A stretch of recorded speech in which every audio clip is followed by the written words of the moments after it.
Hello there, ladies, gentlemen, and everyone in between. Tactical Bacon 00 here, bringing you a quick look at Divekick.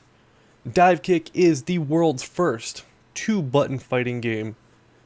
It is an indie game, and it is amazing, and I'm here to take a quick look at it.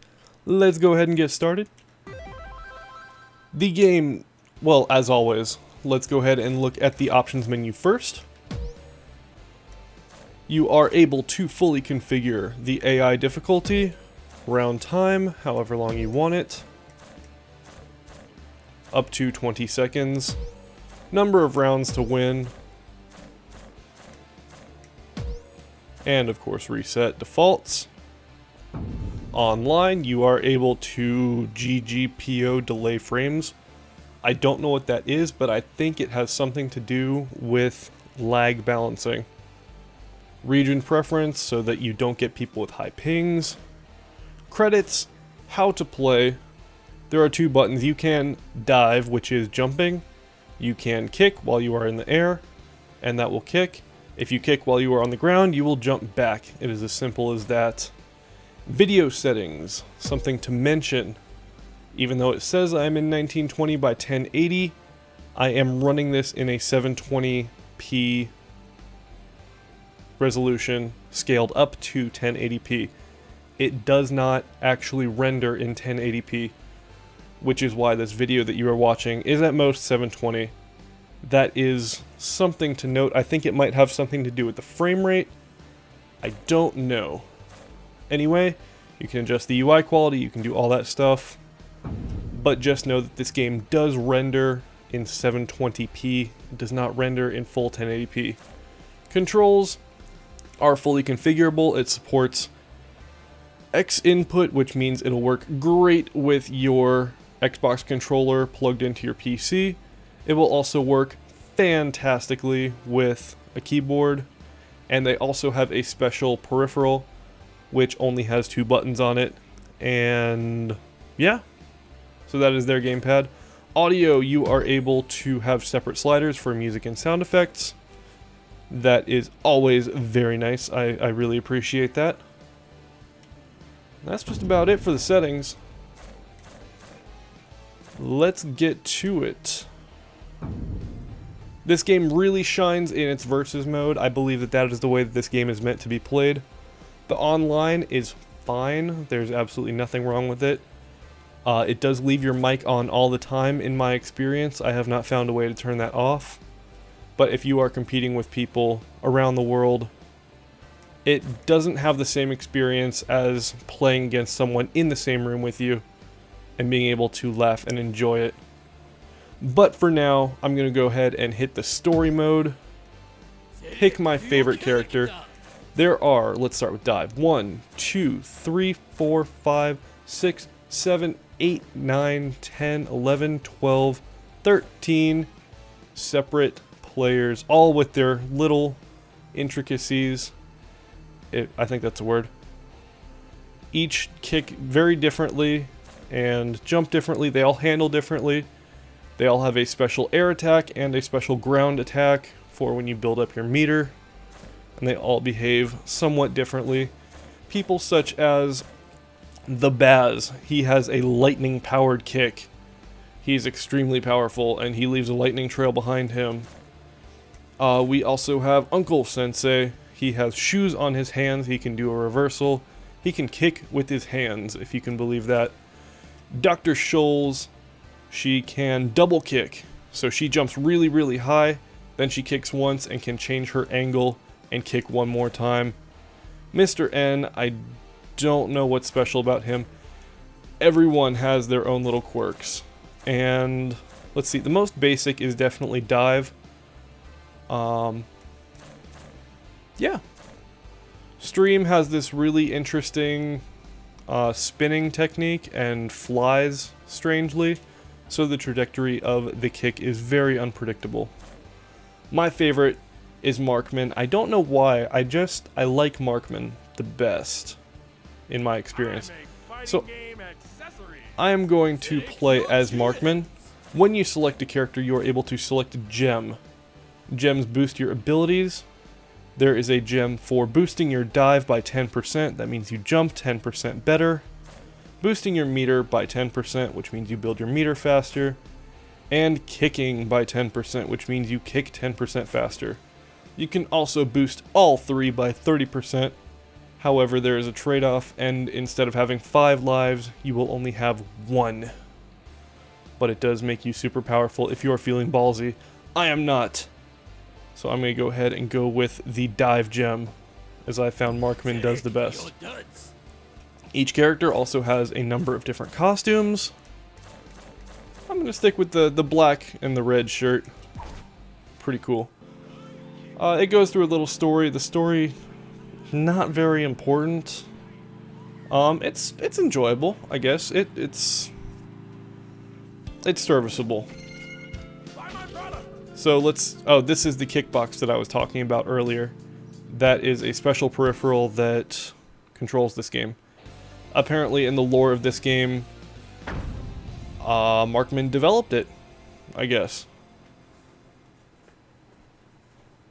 So now I'm fighting against Redacted as...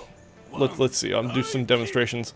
I can jump, jumping right here. If you kick while you're on the ground, you will jump back. I just need Redacted to come over. You can jump back by kicking while on the ground. And you can also kick in the air. Every shot is a one-hit kill. There is no health meter. If you can successfully kick someone, it is a one-hit knockout. If you are able to kick them in the head, they will be stunned for the first few seconds of the next round, which makes things wonderful. Different characters like Markman here, he can pull things out of the ground if you hit jump and kick at the same time. He builds a little kickbox, and once he builds that kickbox, you can adjust your angle,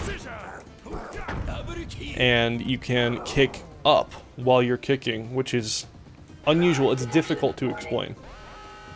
If you have beaten your opponent 4 times in a row, it does the fraud detection warning, which means the AI is bugged or something.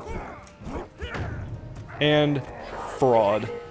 That basically means that I pulled a perfect on my opponent, and that is very good. That was a very good demonstration. You will never ever see my skills like that ever again. Alright, this is the Baz. I was telling you about him earlier. He has the lightning powered attacks. What a great way to demonstrate. Round 1.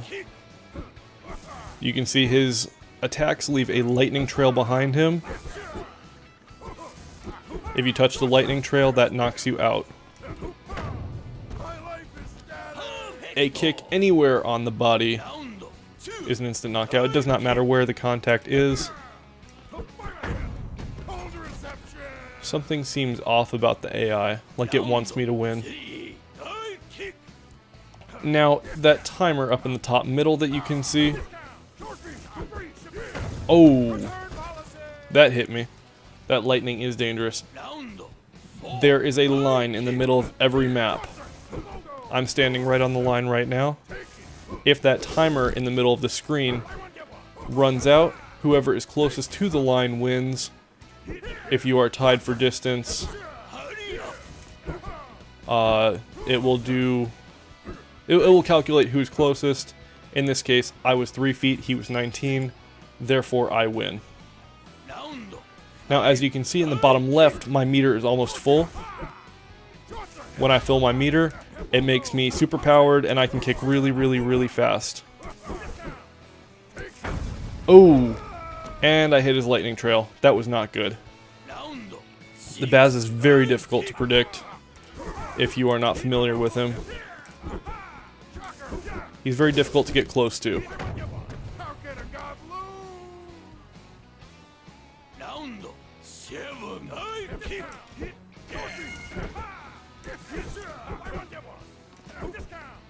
Ooh, that was a close one.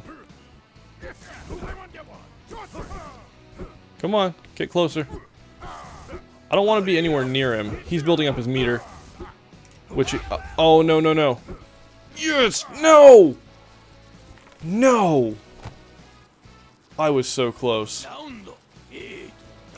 My meter is full now. Oh, yes. Perfect.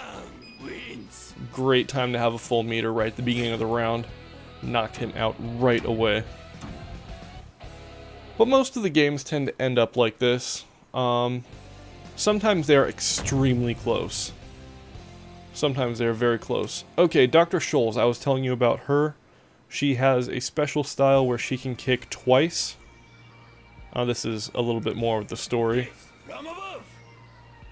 And I will show you her two-way kick. Yep, that was her two-way kick. I should have definitely dodged away from that. Ooh, right in the chest.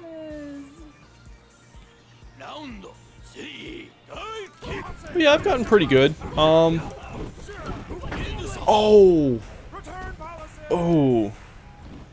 This game, it's not so much how your character controls, or how well you can control your character, but knowing how all the other characters control is very important. So, like, if I didn't know Dr. Scholes could double kick, I wouldn't know where to stand, or what timing to use. See that? I miscalculated the kick angle, and I got hit in the head. And that will happen a lot right at your very beginning.